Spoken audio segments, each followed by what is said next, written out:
ചുമത്താനുള്ള തന്റെ നിലപാട് ആവർത്തിച്ച് US president Donald Trump. Indian ഉൽപ്പന്നങ്ങൾക്ക് പരസ്പര തീരുവ ഏർപ്പെടുത്തണമെന്ന് തന്റെ ഭരണകൂടം സമ്മർദ്ദം ചെലുത്തുന്നുണ്ടെങ്കിലും ഇരു രാജ്യങ്ങളും തമ്മിലുള്ള വ്യാപാര ചർച്ചകൾ നല്ല ഫലങ്ങൾ നൽകുമെന്ന് വൈറ്റ് ഹൌസിൽ മാധ്യമപ്രവർത്തകരോട് സംസാരിച്ച ട്രംപ് ആത്മവിശ്വാസം പ്രകടിപ്പിച്ചു.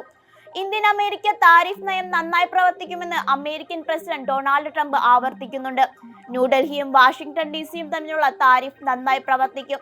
ന്യൂജേഴ്സിയിൽ വെച്ച് നടന്ന ഒരു സത്യപ്രതിജ്ഞാ ചടങ്ങിൽ പങ്കെടുക്കവെയായിരുന്നു ട്രംപിന്റെ പ്രതികരണം. ഇന്ത്യയുടെ പ്രധാനമന്ത്രി നരേന്ദ്രമോദി മികച്ച പ്രധാനമന്ത്രിയാണെന്നും മികച്ച സുഹൃത്താണെന്നും ട്രംപ് പറഞ്ഞു. അതേസമയം ലോകത്തിലെ ഏറ്റവും ഉയർന്ന തീരുവ ചുമത്തുന്ന രാജ്യങ്ങളിൽ ഒന്നാണ് ഇന്ത്യ. ഫെബ്രുവരി മുതൽ താരിഫുകളെ ചൊല്ലിയുള്ള പിരിമുറുക്കങ്ങൾ ലഘൂകരിക്കുക എന്ന ലക്ഷ്യത്തോടെ US-ഉമായുള്ള വ്യാപാര ബന്ധം ശക്തിപ്പെടുത്തുന്നതിന് ഇന്ത്യ ഗണ്യമായ നടപടികൾ കൈക്കൊണ്ടിട്ടുണ്ട്. US-ൽ നിന്നുള്ള ഊർജ്ജ വാങ്ങലുകൾ കഴിഞ്ഞ വർഷം $15 ബില്യൺ നിന്ന് $25 ബില്യൺ ഉയർത്താൻ ഇന്ത്യ തീരുമാനിച്ചിരുന്നു. ഇന്ത്യ പ്രധാന ഇറക്കുമതികളുടെ തീരുവ കുറച്ചു. ബർബൺ വിസ്കി താരിഫ് 150% നിന്ന് 100% കുറച്ചു. സർക്കാരിന്റെ ഫെബ്രുവരി ബജറ്റ് ആഡംബര കാറുകൾ, സോളാർ സെല്ലുകൾ, യന്ത്രങ്ങൾ എന്നിവയുടെ അടിസ്ഥാന കസ്റ്റംസ് തീരുവയും കുറച്ചിരുന്നു. പീക്ക് ഇറക്കുമതി താരിഫ് 70%-ആയും ബില്യൺ നിന്ന് $25 ബില്യൺ ഉയർത്താൻ ഇന്ത്യ തീരുമാനിച്ചിരുന്നു. നേരത്തെ പല അവസരങ്ങളിലും ഇന്ത്യയെ കുറ്റപ്പെടുത്തിക്കൊണ്ട് അമേരിക്കൻ പ്രസിഡന്റ് ഡൊണാൾഡ് ട്രംപും രംഗത്തെത്തിയിരുന്നു. ലോകത്തിലെ ഏറ്റവും ഉയർന്ന താരിഫ് ഈടാക്കുന്ന രാജ്യങ്ങളിലൊന്ന് ഇന്ത്യയാണ്. അവർക്ക് 200% താരിഫ് ഉണ്ട്.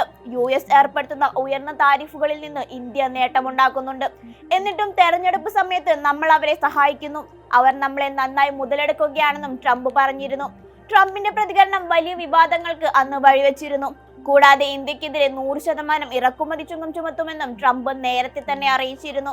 നിലവിൽ ഇന്ത്യ അമേരിക്കയ്ക്ക് 100%-ആണ് തീരുവ ചുമത്തുന്നതെന്നും അത് അനീതിയാണെന്നും ട്രംപ് പറയുന്നു.